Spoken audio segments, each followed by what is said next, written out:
What's up, my lovely JackOLanterns, and welcome back to more Seers Isle. So today we are playing Chapter 2. I think it's called Winds or something.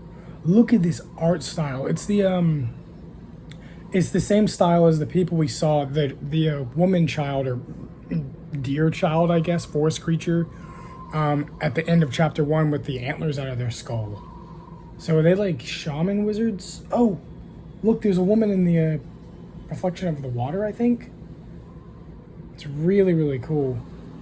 Let me turn this up. So yeah, last time our characters, Arlyn, Connor, Brandon, and Duncan, Freya, and the rest of them washed ashore on their damaged boat at the bottom of the beach on Seers Isle, the island, to do their trials. And they eventually, discussed things, climbed up the mountain pass stairs, and met a mysterious child. It came to the top where it was all foggy and stuff, and that's where it ended. So I'm very, very intrigued. I'm really into it. I want to know what else happens in the series. Also, I want to know who the deer person is. I want to know who the Seers are. I want to know everything. I want to know what's going on. So hopefully you can get a little bit more clearer answers in the second chapter, but I doubt it because it's the second out of 7. But yeah. So I'm very, very excited to continue this. So it's called Winds. All right, let's get into it, guys.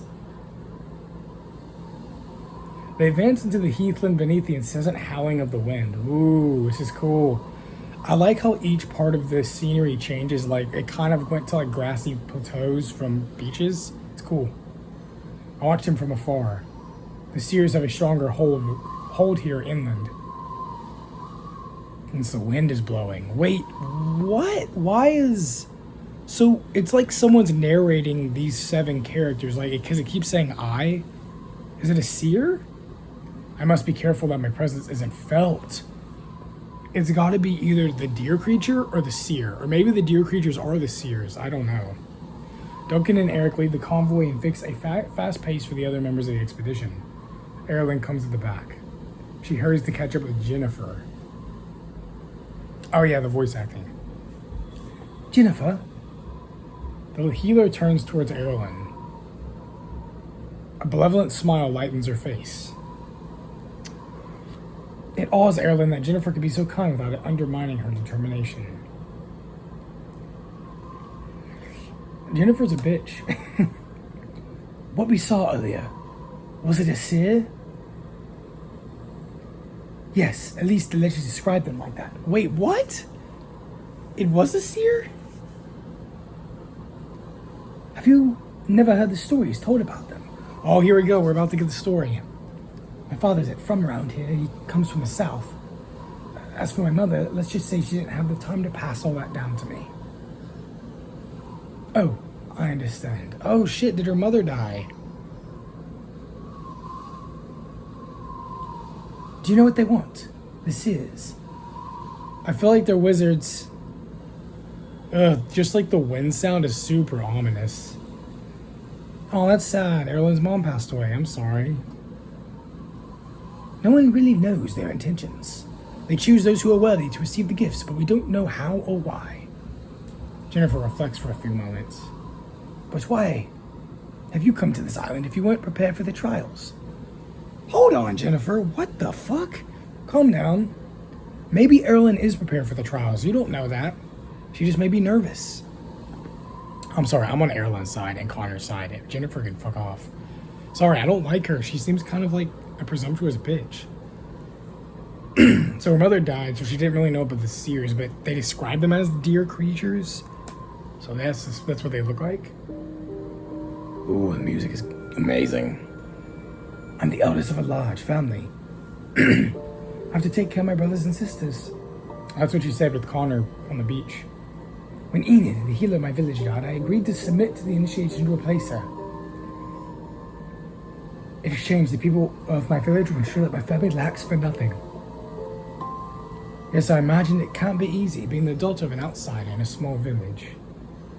A fleeting bitter yet resigned smile crosses Arlyn's face. Enid was the only one not to regard us as strange beasts. She explained the rudiments to me, how to prepare a few ointments. And you're not a bit too old for the initiation. Jennevyer smiles. She looks a lot older than like a lot of them. Oh, I'm not as old as all that. How dare you? I'm young.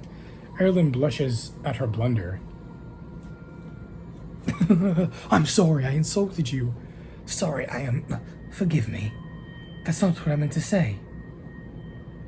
But you're right, I never imagined either that one day I will become a shaman. Really? But you seem to know so much. If you haven't been here to treat Brandon, I don't know how we would have bandaged his wound. So it seems like Jennifer's kind of like a medicine woman. It's cool. Even though I don't really like her. But that wasn't much. But you must have a lot of questions, no? It doesn't bother you, you sure? On the contrary, it makes me the walk less tedious. If the wind would drop a little, though. Oh yes, our ears will ache more than our legs if this keeps up. Oh, that's cute. I'm listening. How can I try to enlighten you? About Jennevyer, about the other AIN members of the expedition, about... Oh, fuck, that's hard. I mean, I feel like we're learning a decent amount about them through their own dialogue. Hopefully we can go back to these choices. Maybe we can choose all. I want to know what the Seers are. Let's start about the Seers. So these children are really the Seers of the island. So they're children, what? Yes. The island is kind of a door into the world of the Seers, you could say. In reality, the Seers are everywhere around us, in nature. Okay, I'm gonna turn it down a little bit. The wind, the tides, even the storms and flames, it's them that bring those about. Huh. So it's kind of like the 4 nature elements thing. Here, the boundary between the two worlds is especially thin, so we can see them. If we receive the sacred flame, we can be linked to them with their magic. According to the legends, the Seers that we see on this island are the guardians, who will only allow those worthy to reach the flame. So, guardians, yet they don't seem very ferocious. So, they're like... So there's these 2 worlds, I guess the human village tribal world that they come from, and then the Seers Isle, which has the guardians of the Seers that protect the sacred flame from these people that go and try the trials to become a magic shaman. That's cool. Oh, don't trust their appearance. You'd well to think of them with the fear and deference that they deserve. Oh, Jesus, so are they, like, not good? They scare me, they inspire my trust. Oh. I don't know if they would inspire my trust, because Arlyn seems a little bit, like, unsure of why she's there right now. I would say more that they scare me because they're so mysterious. We don't know much about them. Ooh, the man. They scare me a little. Even if it's not the physical strength that worries me, there's something disturbing in their demeanor. The one we saw at the top of the cliff with the mask. We can't compare them to ourselves. They must set the world very differently to how we do. Try putting yourself in their place. What would you do if strangers came to your home and started eating your provisions? Arlyn laughs. I kind of like Jennevyer now, I'm not gonna lie. She seems to be kind of like bossy, but she's also like very wise in what she's talking about. It seems like she's a lot older than all of them, so she probably knows a bit more about what's going on. Maybe she's a seer. Oh my god. Maybe she's a good seer. I'm gonna call it right now. I bet she's like a seer. Yet they need us and we need them.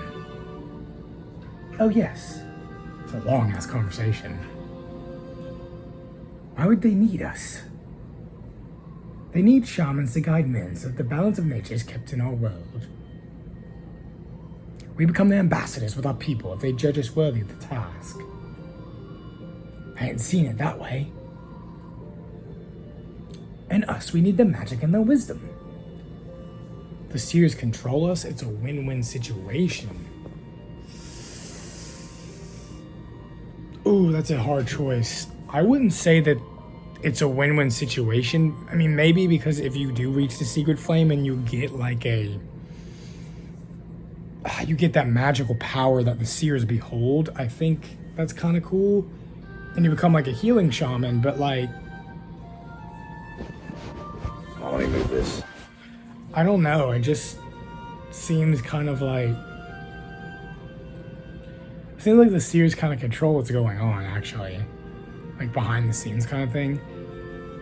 But then they say that they need it to guide men through the world. I'm like, that's kind of boring.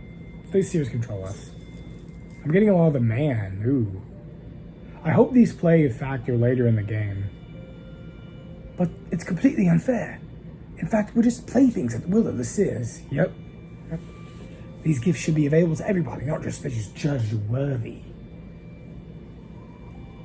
I don't know. But if we reach the end of the trials, maybe we'll understand their aims better. I know that we have to undergo trials to reach the summit of the island. But no one seems to know what's really waiting for us. I don't know much either.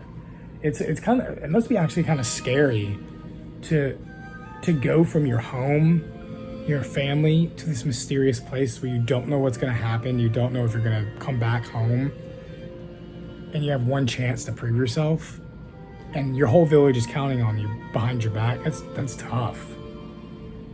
And plus the Seers are so kind of creepy and mysterious. You don't really know like what powers they have, what strengths, weaknesses. It's really, really cool. It's a very, very well thought out game. I really like it. The shamans who have survived the initiation don't speak of what happened on the island. But if a shaman chooses you as their successor, they should prepare you the best they can. It seems a bit strange, but they don't share their experiences on the island with their disciple, don't you think? We haven't had a mentor, you and I. But if you ask Freya or Duncan, for example, they'll tell you that their mentor prepared them for the trial. Yeah, Duncan and like Connor kind of seems like Arlyn, like they're kind of lost. They don't really kind of want to be there or unsure if they want to be there. Jennevyer kind of acts like she knows everything. Erik's just kind of there. It seems like Freya and Duncan kind of are set on what to do. It's interesting. Brandon's just kind of there too. Without telling them what awaits them, really. Jennevyer thinks, yeah, like how do they... You can't be prepared for this, because if you don't know what the trials are, you don't know what the Seers are going to do to you, so you can't ever really be prepared, truly. It's like that kind of saying of like, when you venture into the unknown, you don't truly know because it's unknown. It's a scary thought for humans to have, but it's interesting. It's kind of plays on like a psychological thing. I can see two possible reasons. These conversations are awesome. Either explaining the substance of the trials won't be of any help in succeeding, or it's taboo and maybe the Seers have forbidden them to speak of it. Perhaps, yeah, they put a silence to villages to tell people, because if they tell people what the trials were, they could easily get past them. I imagine the trials would be different for each of us. Yeah, I think so too. I think depending on their skills and traits and who they are, like their personality, they'll go through their own personal trial. Oh, what makes you say that? For example, look at Connor and Erik. What constitutes a trial for Connor would be a trifle for Erik and vice versa. Any case, we'll soon know enough. Huh. Something else? Oh shit, damn, this is cool. We get to learn like a shit ton. Maybe this chapter is a lot longer. Let's ask about Jennevyer. I want to know about these characters. You said you hadn't planned to become a shaman. No, that's right. I've only been preparing my initiation for 2 years. Oh wow, that's not that long. Oh, what made you come to the island? The shadow of a buried pain flits across Jennifer's face. Oh, a dark past. Love characters with a dark past. You could say that a curse devastated my village. Oh no. Everything went bad for worse and I felt powerless. I swore to myself that I would do what I could to never find myself in that situation again. I studied herbalism and the healing crafts. I soon knew that if I wanted to see it through, I had to complete my initiation. That's how I found myself here, with you. A little older, certainly, than most of the people who come to the island. Yeah, she looks older. She maybe looks like in her early 30s, maybe. Everyone else kind of looks like their 20s. So did a curse fall on her village? Wow, okay, that's actually pretty noble of her. A curse hit her village and she's coming here to complete the trials to get rid of the curse. Wow. Arlyn would have liked to know more, but Jennevyer doesn't seem to want to pursue the topic. Ask for more details, talk about something else. I'm gonna pry. I'm sorry. I'm gonna pry. The hand. Something terrible must have happened for you to risk your life on the island. I want to know what the curse is. Jennevyer hesitates. Finally, she replies quickly. I had a farm in the uplands with my husband. She's married. Oh, it wasn't much. A cabin and a small flock of sheep. 20 or so animals. Oh, that sounds peaceful. We made cheeses. We sold them at the market. A cheese connoisseur? Oh my god, Jennevyer. You're falling for my heart already. I love cheese. That year, we had a terrible winter. 2 years ago, there were squabbles with our shaman and she left the village. It began with the harvests, which were poor. We would have had enough to get by, but some of the granaries got wet and the stores rotted. Everyone had to be rationed. Then a fever fell on the village. Many died. Oh shit. Jennevyer breaks off. Arlyn has the feeling that she hasn't told her everything, but hasn't the heart to ask more. Do you mind if we talk about something else? I'm sorry, I just wanted to know. Damn, that's hard. Did her husband survive? Is her husband... Maybe her husband's still alive, because she didn't say that he died. But many died. Hopefully her husband wasn't one. So did the shaman put the curse on the village because they got into a fight? Like a disagreement? Damn. Something else? Yes. Continuing silence. No, I want to know everything. I want to know. Ask about the others of the expedition. What do you think of our group? Our group? How should I put it? Everyone seems nice enough in themselves. Jennevyer seems to be looking for the right words. But they're fucking losers. That said, I'm afraid that some of us aren't really ready for what awaits them. It's clear that Brandon doesn't seem to really know why he's here. Yeah, he seems like he's kind of like doesn't want to. He kind of just wants to build boats and carve wood. Yes, and I'm relieved that he stayed on the beach. But I wasn't thinking about him in particular. Oh yeah, we left him behind. Oh shit. You're thinking of Connor or you're thinking of Duncan? I want to know more about Connor. I like Connor. You're thinking of Connor? It's true, he's from the city. He doesn't know our customs. So yeah, so Connor's kind of different from all the other people that seem to be from like villages, like small places. Huh. I suspect that Connor may surprise us all. I think that boy is a lot more resourceful than he wants us to know. Me too. I think there's a little bit more to him than what meets the eye. In that case, I don't see Freya and Erik coming from the north. I can't see them failing. Well, to be honest, in fact, I was thinking of Erik. Erik? But he seems to really know what he's doing. He's got a huge sword and sexy tattoos. Yes, but he's eaten up by anger and thirst for revenge. What? He's like an angry man? I mean, he kind of looks like it, not gonna lie. He always has that angry face on. It's a volatile mix. Arlyn thinks we'll be alright. Arlyn is worried. I think it'll be alright. I think he can fight his own demons. I don't know. I want to believe that everything will be fine. I hope I'm wrong, even if Jennevyer breaks off. I'm sorry, I just kind of had deja vu. I had a name on the tip of my tongue, as if there was something missing from the expedition. Brandon? It happened a few times since we arrived on the island. You haven't? Arlyn thinks. No, I don't think so, but I felt like we're being watched since we set foot on the beach. Well, yeah, you ran into like the deer child, and they're like watching your every move for the trials. Of course, it might just be the Seers of the island. Yeah. Yes, maybe. I noticed that you've passed some time with Freya. What do you think of her? I admit I'm finding her hard to pin down. Arlyn thinks she's lovely. I think she's intimidating. I think she's intimidating. I think Freya's intimidating. I don't really know. I must admit she intimidates me a bit. Well, you seem to get on well, the two of you. The two young women continue in silence. Oh, that was a nice little conversation. Dude, look at the, like, what are these rocks? They got like circles in them. They look like kind of like monuments. God, the music's awesome. The sun is already beginning its ascent towards the twilight. Oh, we got like a forest. So we went from a beach to a field plateau to now come into a forest? Jennevyer pulls a pouch made from a knotted rag from her sack. She takes out one biscuit, which she offers to Arlyn, and takes out another for herself. Arlyn accepts gratefully. She notices that the mineral scent of ocean is lessened despite the constant guests. Far off, a forest can be seen, climbing along the foothills of the summit. She wonders if they will reach the outskirts before night. I hope so. The trees will provide some shelter from the wind. Well, what about... Yeah, does that mean... Because they said they want to get somewhere sheltery before nightfall. It's weird music.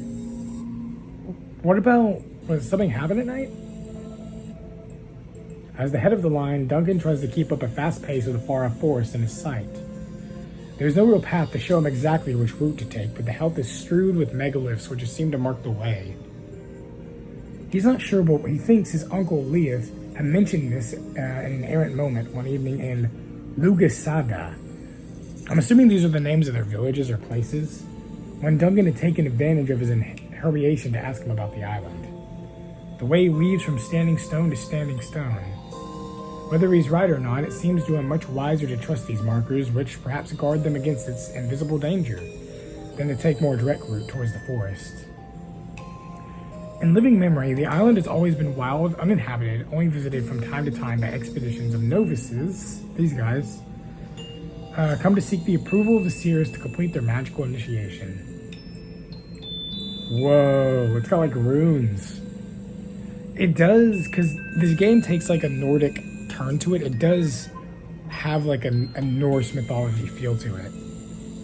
Duncan reaches a megalith which he passes on the left as a tradition dictates. On this one, if he squints, he can distinguish interlacing curves, half erased by the wind and rain. Duncan supposes that these engravings must probably tell a story, reveal more about the makers of the edifices. The legends do not tell of the Seers as builders, and even less as being able to or wanting to raise monuments in the Kingdom of Men. It's kind of like Midgard, so the Kingdom of Men, Midgard, and then I guess this place would be like Anaheim or something, I don't know, similar to it, because the Seers remind me kind of like elvish looking. So they're not builders, obviously, but they obviously have some tie to nature, so they're like obviously some type of magical witch. The only explanation could be that in times past, the island was inhabited by a permanent population and a big one, considering the size of this work. Is he like monologuing? Without mentioning the stair up the cliffside that Erik and Freya had found. What kind of catastrophe could have made the craters with standing stones vanish? Oh yeah, other than the Seers, there's like no one there other than them. Behind him, he hears Freya call out, "Duncan!" He stops and turns. "What? I'm having a monologue here." Freya jogs to catch up to him. Erik is following close behind them, but they are well ahead of the rest of the group. "Oh, sorry, I didn't realize we were leaving the others behind. I just am too sexy and have a sexy-ass arms and sword to even care." "No, it's not that. Look." "Oh, shit." Freya points over to the right. It's the Seers. They're like children. Look at that. A stone's throw away are two of the antler children, one of them beckoning the group to come closer. "Yes, I see them. I think they're signaling us to follow them." "Yes, but then we'd have to leave the path of the cairns." "The cairns?" "Yes, the megaliths. I noticed you were guiding the group from standing stone to standing stone." "Did you mean to speak of them to you too?" "Yes, I was just monologuing about it inside my mind." "Not really. He mentioned them vaguely. It came back to me when I saw them. But it seemed logical to me to use them as a landmark to get to the forest." "Oh, I thought you knew. Gudrid, the shaman of my clan, warned me about the megaliths." "Meaning?" "She told me that we must not deviate. I believe something happened to our expedition when they tried to leave the path." Duncan studies Freya. Oh shit, did they like not follow the path and die? "Oh yes, your mentor spoke to you about the island?" "Of course not. You know that's forbidden, but occasionally from time to time, some information would slip out." "Exactly. That said, if a seer asks us to follow them, surely it would be better to listen, don't you think?" Erik overtakes him without stopping. "Hey, lovebirds, we're not here for dawdling." No shit, Erik is hot as fuck. He's got long flowing mane, sexy Nordic tattoos, and a bright smile, and a sexy stone as a necklace. He's hot.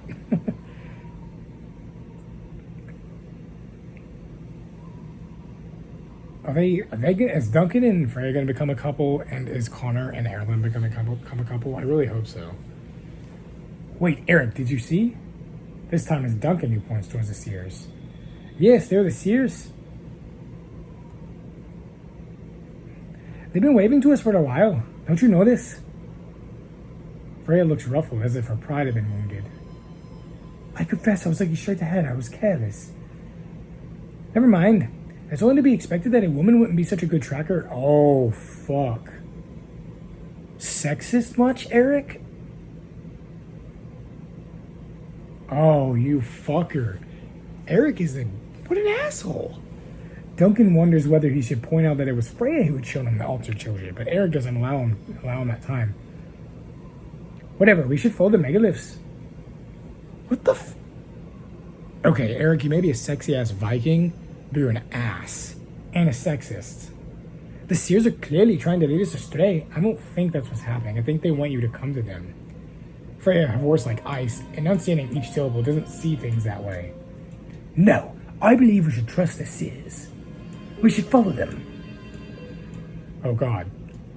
Oh god, are they gonna fucking duke it out? Erik puts a menacing hand to his What the fuck, Erik? Duncan must settle this fast before the disagreement descends into a fistfight. Follow the Cairns, follow the Seers. Oh my god. Dude, this is like one of those big decisions. I don't know what to do. We're gonna follow the Seers. Because Erik's being a douchebag. And he's like roping out his fucking sword at Freya. And I kind of like Freya now. I really like Freya. And Duncan and their relationship, they got good chemistry. And so does Connor and Arlyn. So we're following the Seers because Erik is being a dick. The deer. Freya's right. If the Seers are signaling us to follow them, we should listen. We need to trust them. In the end, it's they who decide whether or not to give us the sacred flame. Excuse me? The tradition says to follow the megaliths. So we follow the megaliths. That's it. When did you decide to become the boss of the fucking tribe, dude? The clan? Duncan has played this scene 100 times before with his big brothers at the castle. Erik is clearly stronger than him. But this time he decides no. He will not let himself be bullied. Yeah, Erik's just being a fucking bully. I want to see... I don't give a shit. I hope this doesn't lead to someone to get killed. Because I really like these characters. I don't like Erik, and I've actually come to like Jennevyer a lot. I don't really like Erik, honestly. He's kind of a dick. But I want to know more about the Seers. It's not you who decides. Connor joins them. Hell yeah, Pirate Connor. What's going on? He looks amused, a faint smile on his lips. He's like, fighting. We leave you alone for 2 minutes and... Whoa, what the fuck? Erik turns sharply and knocks Connor to the ground with the back of his hand. What? Hey, you stay out of it. Is that some city boy who's going to give me lessons? What the fuck? Erik is a fucking monster. Connor looks terrified. Jennevyer and Arlyn join the group running. The healer steps between Erik and Connor. No, that's enough. Are you trying to kill each other? What's the problem? We saw Seers slugging us to follow them. Duncan glances in the direction of the Seers who have vanished in the meantime. Oh shit, they're gone. They're probably like... This is probably bad because they're probably like watching these people's every move. So they're like seeing how they're acting with their emotions too. And so seeing Erik fight them is probably like, yeah, he's not good. He's not good enough for the sacred flame. He's got too much anger. They're probably looking for the ones who can stay like calm and collective and like reason well. Freya suggested that we follow them. Erik wanted us to keep following the megaliths. So he fucking beat up Connor. Connor's a fucking pirate. He's cool. And you, Duncan, what do you think? I think we should follow the Seers, and I agree with Duncan. Jennevyer thinks. The three of you are the most seasoned guides. If no one objects, I think I will follow the majority. Hell yeah, Jennevyer. Everyone agrees. Erik looks furious. Who cares, man? Erik, go away. Do what you want. I will follow the Cairns. Erik turns on his heels and moves off without glancing behind. The group remains frozen as a palace to prevent the inevitable. Jennevyer is first to react. Wait! Erik turns and Jennevyer joins him at a jog. Duncan is too far away to hear what they're saying, especially when the wind is against them. Things become more heated, and finally Erik nods his head and returns to the group. No one has the nerve to make any comment. Erik says in a truculent voice, "Fine. But if something happens, don't say I didn't warn you." I would have just let him the group gets moving again. I would have just let him fucking go. I mean, he fucking hit Connor. He's being a douchebag and trying to control everybody. Let him go. I don't care if he fucking dies. I really don't like him. Like, after that, I'm just like, I thought he was a sexy, cool Viking. He was a cool warrior. Instead, he's just a piece of shit. Duncan and Connor return to the head of the convoy, guiding the rest of the expedition towards where they had seen the Seers earlier. The wind finally drops and they progress more easily. Near the back, Erik mutters something about this, probably harping on and he had a bad feeling about it. Who cares? Erik, go cry me a river. In the distance on their left, there's a circle of standing stones. Duncan peers at it, disappointed not to pass closer to examine it in more detail. What's that? It's a chromolech, a stone circle. Our ancestors used them like a calendar for tracking the positions of the stars, the moon, and the sun. He's kind of like so Connor's a city boy, Erik's a douchebag. He's like kind of like an archaeologist, kind of, or like a studier of like nature. Jennevyer seems to be like medicine. Arlyn's a fisherwoman and sailor. Brandon's a carpenter. Wow, that's cool. Freya's like a kind of a warrior as well. Duncan indicates a dome. That's so cool. A dome in which they can see from afar in the circumference of the circle. You see that's the east door. It's placed in such a way that the sun rises exactly in its frame of the day of life, when we watch from the center of the circle. That's a lot to look for a simple sundial, isn't it? Oh, that's cool. It's like an ancient sundial. It's like to tell the time. Duncan scowls. He's like, I've been studying my whole life. How dare you, Connor? No, it's not a simple sundial. There's a ceremonial edifice which allows us to be in harmony with nature and the entire universe during the ceremonies. I suppose you lot in the city, you prefer to shut yourselves up in temples, nice and warm, well protected from the sun. The two enter a heated debate as they continue their walk. After a while, Connor looks up and notices that the forest seems further away than it was the last time he looked. A little further along on the right, there's a stone circle. Interesting. This is really awesome. The music, everything. The dialogue, the scenery, it's cool. Huh. It's really good on spirituality. Like, it's very spiritual with nature. It's pretty. Duncan is delivering a long diatribe on the supposed superiority of polytheism when he realizes that Connor has stopped listening. Hey, you're not listening. Didn't we pass the stone circle on the left a while ago? But I could have sworn we were moving away from... How is this possible? I don't know, I thought we were going in a straight line. Me too. The sun hasn't got itself lost, though. Yes, we should make camp. A pity, I really hope to reach the forest before nightfall. We all tired. What with the crossing, the storm, and the walk? Things will be clear in the morning.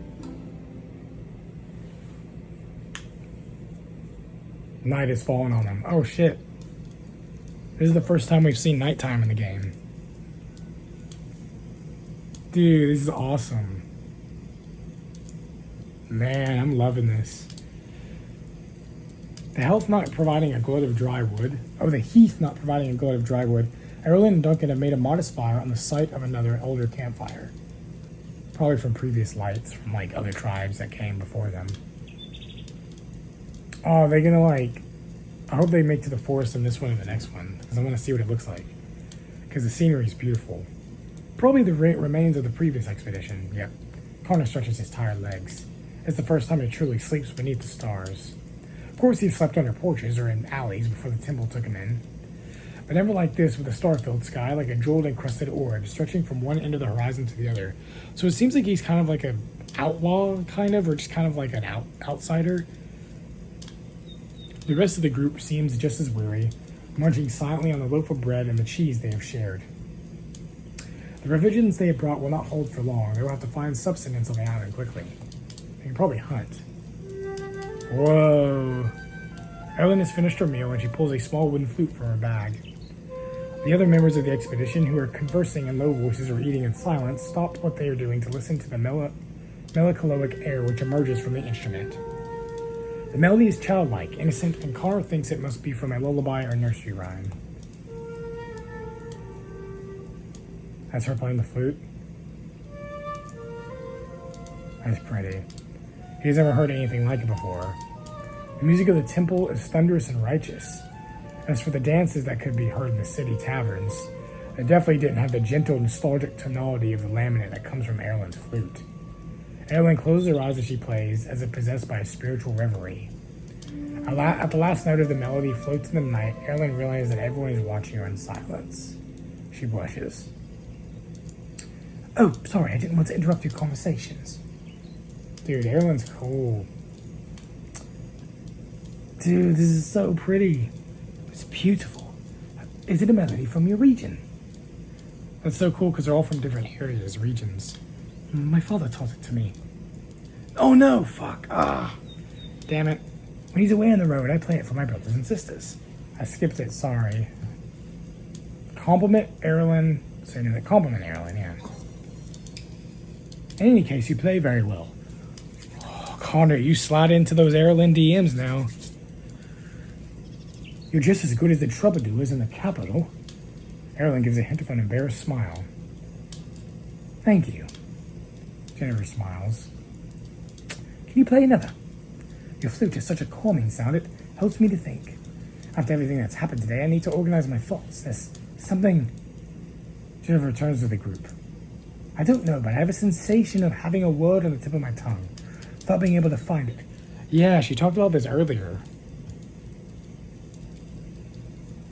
Some agree, others look at Jennevyer with surprise. Dude, Erik is... Fuck you, Erik. Erik lies down, turning his back to the fire, grumbling that it would be better to gather the strength, but that won't stop him from sleeping, but still. Arlyn resumes playing. I love this music! Connor listens with a distracted ear before noticing that Jennevyer is staring at the flames with a strange intensity. Wow. So majestic. For a long while, the group allow themselves to be lulled by the enthralling and mysterious notes of Arlyn's flute. Then she opens her eyes and stops playing. Jennevyer continues to stare into the fire, which has implicitly become fiercer. She turns her eyes towards the darkness, towards the emptiness of the heathland, and turns to Arlyn. Wait, what? Be cautious of the whispers in the night. Are you sure you are a mistress of your choices? Arlyn doesn't know how to react. What? Jennevyer, are you alright? Oh, fuck. Jennevyer stares into the night. Look at her eyes. That's terrifying. Is she, like, possessed by something? Oh, shit. You are not worthy of the flame. The knot may tie and untie you while you change nothing. Accept your destiny and let us leave. Connor takes Jennevyer by the arm and shakes her gently. Jennevyer? She seems confused for a moment, then she smiles. Yes? What the fuck? Who are you talking to? Me? To no one. I was just listening to Arlyn. Thank you, Arlyn. That was wonderful.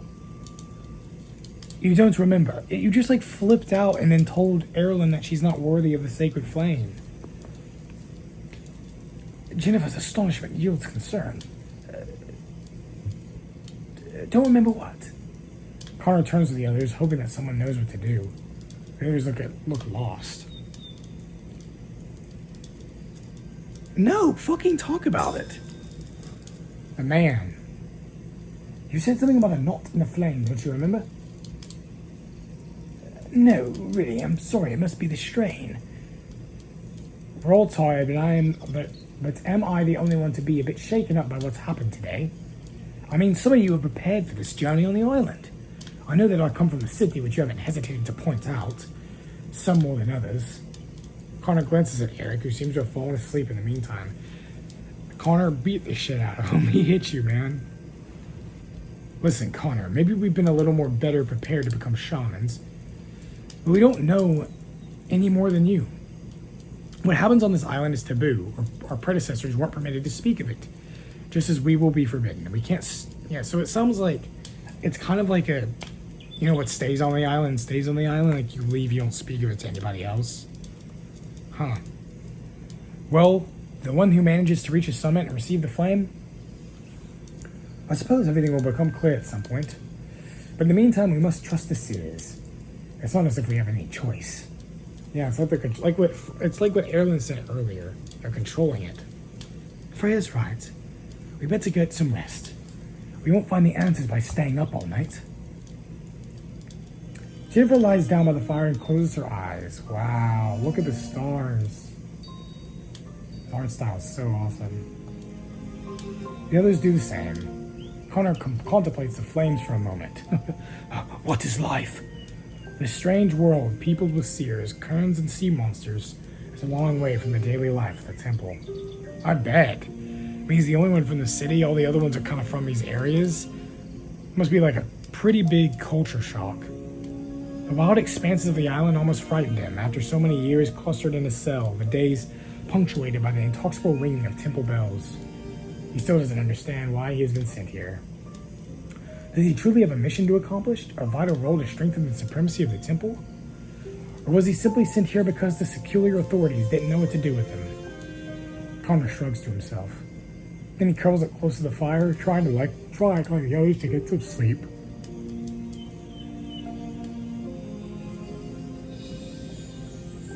Whoa.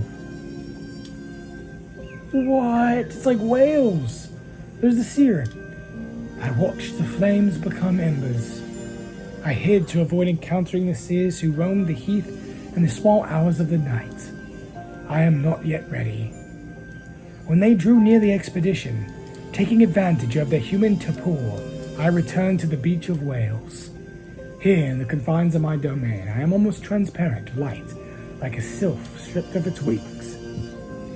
But the moon's reflection on the ocean waves, the salt fragrant air, so vivid in my memory, act at my weariness like a promise of renewed freedom.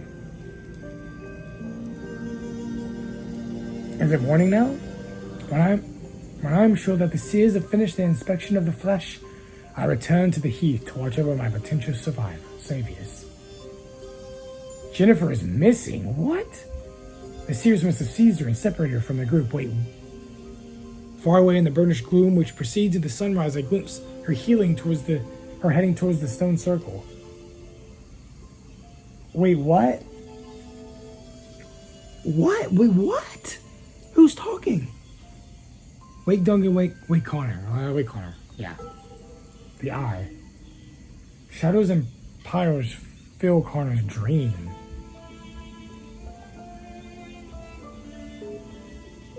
He clings to his sacrifice in fear of his extinction. The dread of the invisible beads his brow the icy sweat.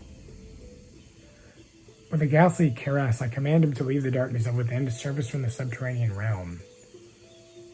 He opens his eyes in panic. The other members of the group slumber on. He wishes Jennifer's absence surprised him. But in the light of the events of last night, the outcome seemed almost blatant. He considers waking the others, but he knows this time is short. He rises and heads briskly towards a strange stone circle. This thing? So it's morning time.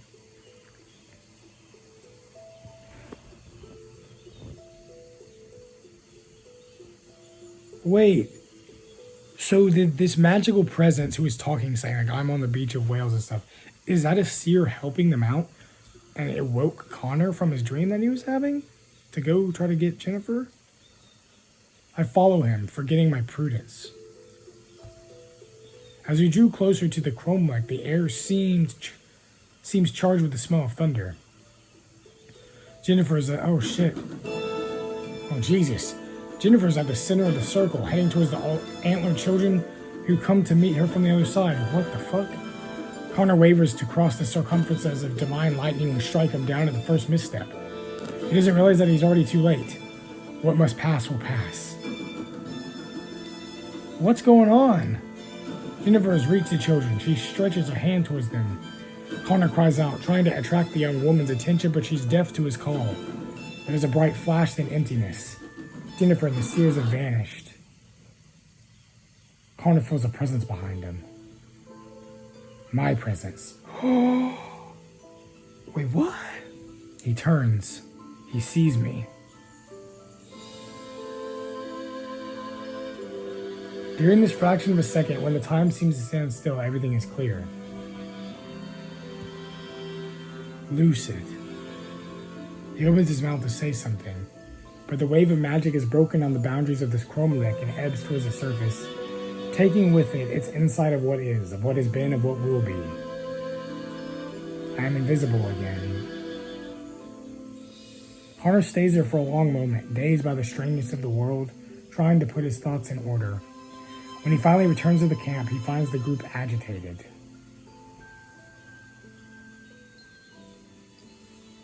It's a long-ass chapter, Jesus. Freya is woken by a hand on her shoulder. She opens her eyes disoriented. She stays for a few moments in the in-between state between waking and sleep. Images of ice blue eyes, brown hair, deer antlers dance before her eyes. Duncan is crouching next to her, looking worried. What's the matter? Wait, so Jennevyer got abducted by the Seer children? At the little, over there, at the little stone temple. And now everyone's agitated because something happened. I get it though, because the antler child that they saw at the end of chapter 1 and is at the title, it's on the literal image on the title screen of the game itself, is probably like a seer or something that's helping them. Whoa. And so she's been following them and watching them and guiding them. And Connor just happened to see her for a moment. It's Jennevyer, she's vanished. Freya is now wide awake. Jennevyer, but what happened? The group is bustling, everyone is packing their possessions while Arlyn disperses the remnants of the fire. Freya is rather ashamed that all the commotion had woken her. Duncan brings her up to date with the events of the night. Jennifer's disappearance, the Seers, the young woman that Connor had glimpsed in the chromalic. I told you couldn't trust the Seers. Oh, fuck you, dude. You don't even know if what they're doing is bad, but it doesn't also sound very good. Jennevyer was taken. I'm sure they'll do everything they can to split us up and make us vanish, one after the other. I don't know. They didn't seem aggressive, but it's strange that Jennevyer followed them like that, isn't it? I don't know, maybe she is. I'm calling it right now. I said earlier, I bet she's a Seer. I bet she's a Seer. I tried to call her, but she didn't even turn around. Anyway, what do you know about the Seers, city boy? Connor lowers his eyes. The quarrel between Erik and himself must still be in the front of his mind. Not much, it's true. Whatever the case, we must continue. I don't think it's any use to wait for Jennevyer to come back. And she fucking vanished. Arlyn points to the bag that Jennevyer has left behind. What do we do with the things? I think we should at least share out the supplies. Arlyn nods and begins to empty Jennifer's bag. Is Jennevyer gone? Like, is that it? They each come forward and turn to take the clothes containing dry fruits, bread, or dried meat. At the bottom of the bag, Arlyn finds a bone comb, a firestone, and hesitates before drawing a rag doll. Jennevyer had children? We talked together yesterday during the walk. She didn't speak of children, but she is married. She spoke of a plague which struck down her village. Maybe she kept this doll as a memento. Perhaps, or maybe her daughter asked her to take it with her as a lucky charm. My little sister wanted me to take a little wooden horse, a favorite toy when I left my village. Erik shows a sign of impatience. Well, we shared out the supplies, we should get moving again. Jesus Christ, Erik, calm down, dude. Jennevyer just disappeared, bro. Connor's about to make a remark, but changes his mind. Alright, but what do we do with the other things? Take the doll, leave the doll. I would leave the doll just in case Jennevyer comes back. We shouldn't carry unnecessary weight. I don't think it would weigh that much. Arlyn studies Freya. And if we find Jennevyer, you don't think that she'd be happy that we kept her things? Oh fuck, I should have thought about that. If she brought this doll to the island, it's because it's very important to her. Do what you want, but it would be nice if it didn't take hours. God, he's such a bitch. Arlyn puts Jennifer's belongings in her pouch in silence. Freya regrets hurting her feelings. The group finishes gathering its belongings and gets underway. Freya glances behind her to the chromalic. In the space of an instant, she glimpses something like a silhouette disappearing between the stones. A seer? She shrugs and then hurries to catch up on the end of the line. Oh! Holy shit, dude. Things are like kicking off, man. I'm so intrigued. Okay, so we got to learn a little bit more about the characters like Jennevyer and stuff and Arlyn and stuff like that. I mean, we knew from the beginning that she told Connor that she had like a huge family at the village and her mother passed away, which is sad. So she's becoming a shaman. And then Jennevyer is married, but we don't know if she has children, but possibly because of the ragdoll. She maybe brought it as like a token from her home. And then they got in like an argument at her village with the shaman, and she basically like, the shaman maybe probably cursed her village and created like a plague and famine. Damn, that sucks. So she's going here to like help her village out. That's pretty cool. What? So that antler woman who is the person on the front of the Seers Isle game page, the game cover or whatever. So I'm assuming, we don't know who she is exactly yet, but we're assuming that she's a seer that's helping them out maybe. Because she's not, like Connor said, they weren't aggressive when they approached them. Dude, who is the woman in the blue clothing and the antlers? But it's also they're trying to find their, because all of them, it said at the beginning they all have their own seer or spirit guide, so maybe that's Connor's spirit guide. Maybe, because it approached him first. But I want to know who it is. She seems like some mystical creature that's like helping them out. Hopefully in chapter 3 we can get more light on it. But like, what the fuck? Erik is like a dick. He's like just rushing them and being impatient. He fucking attacked Connor physically and then like moved on like it never happened. And he's just so angry and judgmental. He doesn't deserve the Sacred Flame. I don't think he does. Immediately can tell he doesn't deserve it. But also, Jennevyer disappeared with the seer children, the antler children. So I definitely think that Jennevyer, I'm calling it, is a seer. Or some type of magician type witch. I think she's a little bit more than she says she is. Because she's a lot older than everybody else there. She seems to have a bit more knowledge of the seers than everybody else. So she talks about as they're not as scary as people think they are to be. So I think she could be a seer. There's a possibility. That would be so cool if that's the case. But yeah, guys, that was chapter 2. It was a bit longer than I thought it would be. But it's getting really, really good. I'm really enjoying it. Yeah, that's awesome. So definitely we'll be getting chapter 3 up soon. I'm very, very eager to continue this game. I'm really into this graphic novel. It's so fun. I love the characters. I really, really love, I think, Arlyn, Freya, Connor, and I really like all of them except for Erik. Brandon, not really, because we don't really know a lot about him. But maybe Brandon will come back in like later in the chapters or something and redeem himself or whatever. But I really like everyone else except for Erik. And Jennifer's cool, but she's kind of weird, like mysterious. Well, thank you guys so much for watching. Please leave a like and subscribe to become a JackOLantern. It really helps my channel. And I'll see you guys for chapter 3. Peace.